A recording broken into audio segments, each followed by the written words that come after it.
Alors que tout le monde se pignole sur Rome, la Perse ou encore l'Égypte, personne ne parle du GOAT, des empires de l'Antiquité, les Assyriens.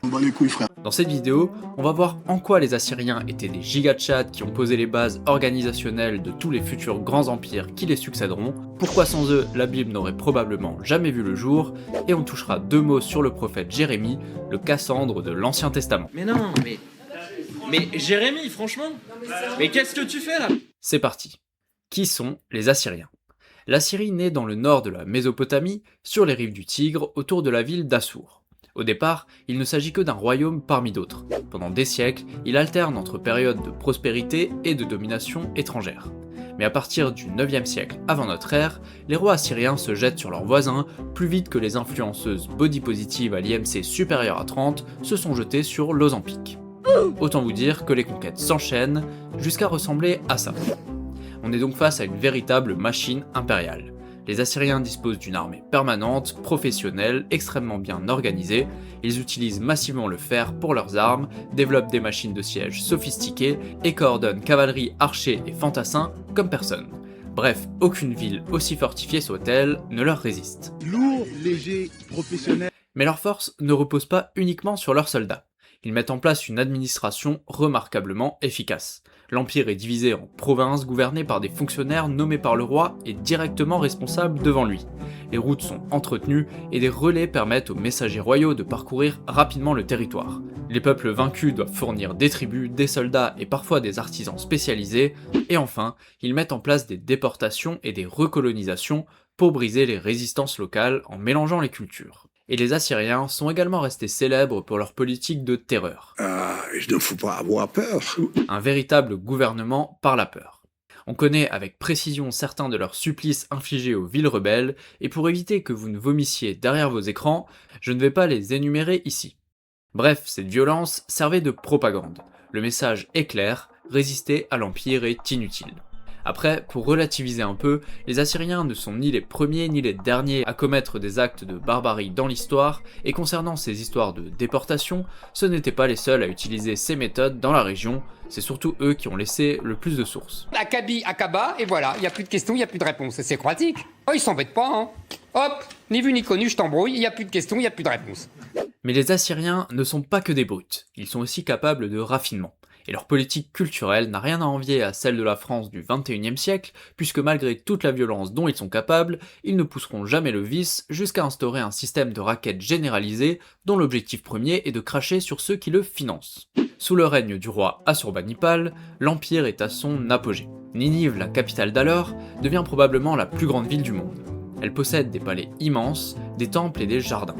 Certains historiens avancent même l'hypothèse selon laquelle les jardins suspendus de Babylone, une des 7 merveilles du monde, auraient été situés à Ninive en réalité. Et surtout, la ville dispose d'une bibliothèque exceptionnelle, puisqu'Assurbanipal ordonne de rassembler des milliers de tablettes venues de tout l'Empire. Pas encore de Bible à ce stade, mais on y vient. En tout cas, grâce à cette collection, des œuvres majeures comme l'épopée de Gilgamesh ont traversé les siècles. Bon, après, je sais pas comment ils ont fait pour la déchiffrer. Gilgamesh, pour ceux qui n'ont pas la référence, c'est un des plus anciens récits de l'histoire de l'humanité qui est parvenu jusqu'à nous. En gros, c'est l'histoire d'un roi akkadien imbu de lui-même et de sa puissance, véritable Queutar, qui se bat contre des créatures plus bizarres les unes que les autres, et qui est tellement stylé qu'il rejette les avances que lui fera Ishtar, la déesse de l'amour et de la guerre. Gilgamesh se lancera ensuite dans une grande quête pour atteindre l'immortalité, à laquelle il renoncera avant de rentrer chez lui à Sagi. Et on trouve dans ce récit une référence à un déluge, comme on peut le trouver dans la Bible. La chute de l'Empire. Vers 631 avant notre ère, Assurbanipal meurt, et c'est le début des difficultés. Succession compliquée, révolte, etc. Au sud, Babylone retrouve son indépendance, et à l'est, les Mèdes gagnent en puissance. L'immense empire devient soudain extrêmement difficile à contrôler. Environ 20 ans après la mort du roi Assurbanipal, en moins 612, une coalition de Babyloniens et de Mèdes assiège Ninive. Après plusieurs mois de combat, les murailles sont détruites et les palais finissent incendiés. Ironiquement, c'est un incendie qui va contribuer à préserver une partie de la fameuse bibliothèque. Les tablettes d'argile cuites accidentellement par le feu deviennent plus résistantes.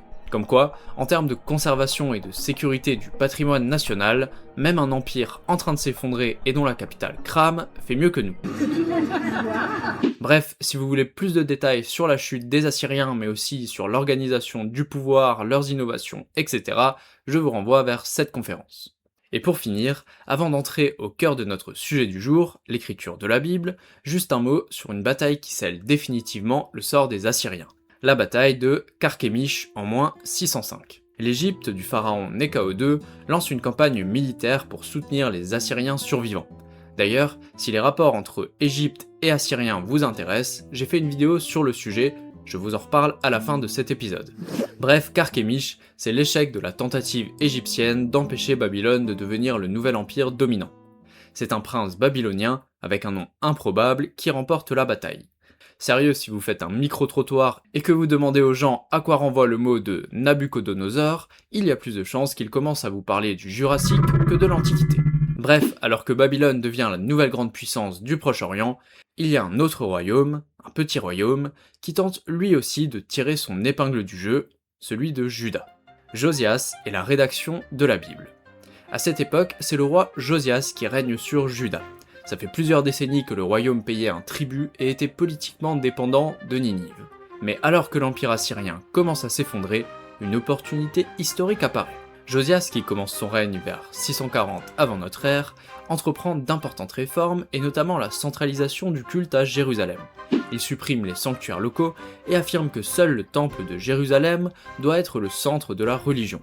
Ces réformes sont autant religieuses que politiques, puisque ça permet au roi de contrôler les impôts liés au sanctuaire. Autrement dit, en renforçant Jérusalem, Josias renforce son propre pouvoir.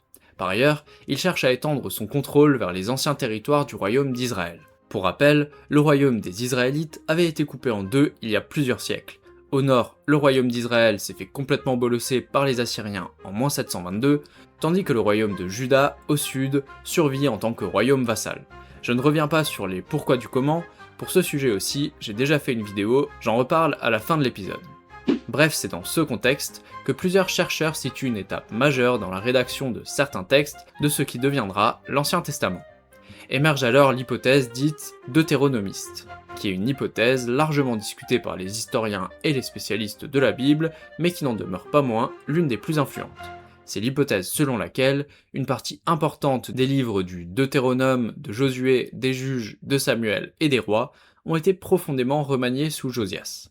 L'argument principal pour défendre cette idée, c'est que le Deutéronome reprend la forme des traités de fidélité imposés par les rois assyriens à leurs vassaux, sachant que ces traités étaient probablement placés dans les sanctuaires par les Assyriens. La structure de ces traités aurait donc été reprise, mais en remplaçant le roi d'Assyrie par Yahvé. Le véritable souverain est désormais le Dieu d'Israël. À partir de là, on peut aussi proposer une autre lecture du livre de Josué, mais je n'entre pas plus dans les détails et je vous renvoie vers cette conférence si vous voulez creuser. Enfin, ce remaniement des textes permet aussi d'expliquer la centralité de Jérusalem dans le récit biblique. En faisant ça, Josias peut se présenter comme l'héritier légitime de tout Israël et justifier ses conquêtes. Jérémie est la fin du règne de Josias. C'est également à cette époque qu'entre en scène le prophète Jérémie. C'est un mec à qui Dieu va confier toute l'amertume qu'il éprouve contre le peuple israélite. C'est un truc qui s'étale sur des pages et des pages, sans déconner, les griefs de Dieu sont tellement nombreux que même la liste de reproches que ton ex t'a faite en te quittant n'est pas aussi longue. Elle m'a quitté, je lui ai tout donné, pourtant... J'ai dit, mais c'est normal. Dieu annonce clairement la couleur à Jérémie. Par exemple, au chapitre 11, « Voici ce que dit l'Éternel. Je vais faire venir sur eux un malheur dont ils ne pourront s'extirper. Ils crieront vers moi, et je ne les écouterai pas. » Bref, Jérémie aura beau rappeler à ses contemporains qu'ils se sont écartés du droit chemin, que ça va mal finir, il n'y a rien à faire. La vengeance de Dieu ne saurait tarder. Autant vous dire qu'ils n'ont pas profité du recul de l'Empire assyrien très longtemps. Et pour finir, voyons comment se termine le règne de Josias. Comme je vous disais tout à l'heure, quand les Assyriens chutent, le pharaon Néchao II remonte vers le nord afin de les soutenir contre Babylone. Et qui se trouve sur son chemin ? Josias, qui va tenter de lui barrer la route. On est en moins 609 et c'est la bataille de Megiddo. Les raisons exactes de cette décision restent débattues, toujours est-il que Josias est tué lors de la bataille et qu'on ne peut pas s'empêcher d'y voir une certaine ironie puisque c'est Nabuchodonosor qui viendra réaliser les prophéties de Jérémie. J'en parlerai dans un prochain épisode, donc n'hésitez pas à vous abonner. En attendant, si vous voulez comprendre pourquoi Dieu a une dent contre les Israélites, je vous laisse avec cette vidéo, et si vous préférez en apprendre plus sur les liens entre Assyriens et Égyptiens, je vous laisse avec celle-ci. Merci d'avoir regardé jusqu'au bout, n'hésitez pas à liker et partager, ça m'aiderait beaucoup. C'était Paul Marcellus, à bientôt.